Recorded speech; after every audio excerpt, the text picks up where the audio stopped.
Hello. Hi, doctor. Hello, good morning. Good morning. Am I on with Dr. Parikh and Dr. Winters? No, just Tanya Winters. I'm not a Oh, I see. physician. Dr. Parikh is not participating today. No, No, Dr. no. Parikh is here, but Tanya is not a physician. Oh, it's not a physician. Oh, Tonya. Okay, hi. How are you both? Doing well, Good. thanks. Okay. Well, it's very good talking with both of you about asthma and your asthma survey. Uh, why don't we start with Dr. Parikh? And Dr. Parikh, what would you say are common symptoms of asthma? So, common symptoms are coughing, wheezing, chest tightness, shortness of breath. You don't need to have all of the above. Even one of those is an indication that you may suffer from asthma. Is it more in children or adults? So actually, you can have asthma at any age. It can start and stop at any age. And of the 22 million asthmatics here in this country, the majority actually are adults. Oh, really? Most are adults. Right. I don't think that's well known. Also, is there a prevalence by race or ethnicity? So we do see that asthma affects all races, all ethnicities. There are some groups that do have more higher rates of asthma, more severe asthma, and sometimes in some populations, such as African Americans or Hispanics. So, but it does affect every race and every ethnicity. Okay, and in regard to higher prevalence in African Americans and Hispanics, is that related to the environment or to other factors? So there are many factors. Some are environmental, some are socioeconomic. Some are genetic. So it's never just one thing. It's a combination of things. I see. Okay, and how can a patient tell if they're out of control, or put differently, what's the most important thing to do to control asthma? Right. So signs that you're out of control are if you're having symptoms more than once or twice a week, if you're waking up at night with symptoms, if you're having difficulty even going up and down the stairs, or even one emergency room trip a year is out of control. And our open asthma survey found that most patients who think they're well controlled, actually 70% of them were having these symptoms. So the perception of control was off. I see. And there's a discrepancy between what patients are experiencing and what their health professionals may be assuming. Right, because most healthcare professionals, we assume that 84% of us actually in the survey felt that there should be no symptoms at all or no limitations in order for someone to be well controlled, and that wasn't the case. I see.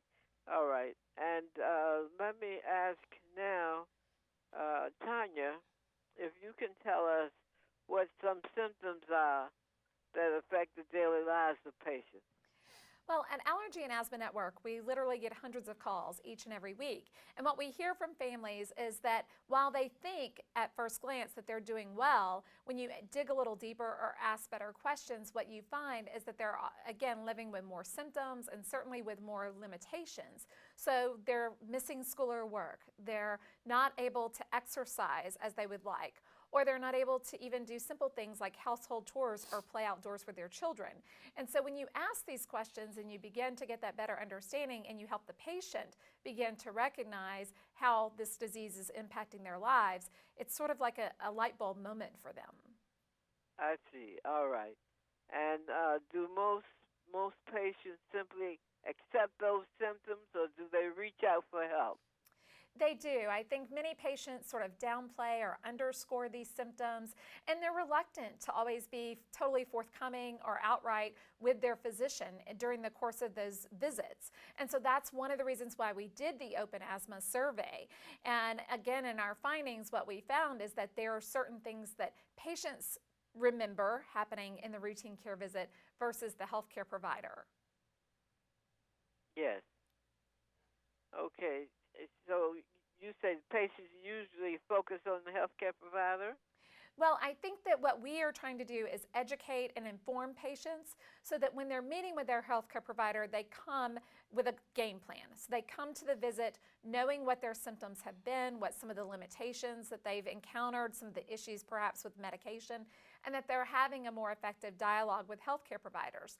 And secondly, we're training healthcare professionals to ask better questions during the course of those visits. So not just walking into the room and saying, "How are you doing?" or "How's your asthma?" but actually asking specific questions around how many nights a week are you waking up with coughing, or how many days of school or work have you missed in the last 6 months. So these very specific questions help families to have better communication with their healthcare provider and to recognize how asthma is truly impacting their life. Okay, now let me just ask, is asthma a chronic obstructive pulmonary disease? So, asthma is a chronic disease, but what you had mentioned, chronic obstructive pulmonary disease, or COPD, is another entity. And though both have very similar features and we use similar medications, and some patients even have features of both. So, they're very similar, but they are two separate diseases, and both can be chronic. I see. Okay. And what would you say are the most important things that can be done to control asthma? Well, as Tanya had mentioned, it's having those important conversations during your routine visits rather than waiting till the situation is already out of control. It's on both the patient and the healthcare provider. So as providers, we need to be asking more specific questions to make sure that the patient is truly in control. To objective questions: how often they're waking up at night, how many symptoms they have per week, how often they're missing work or school, because that will all help us come up with a better treatment plan for them, and so that way they do have better control. Now, where can people get more information about asthma and asthma control? Yes. Is there a particular site on the internet that you would recommend? Absolutely. So your viewers and listeners can go to openasthma.com to learn more about Hold the on, survey. hold on. Let's go.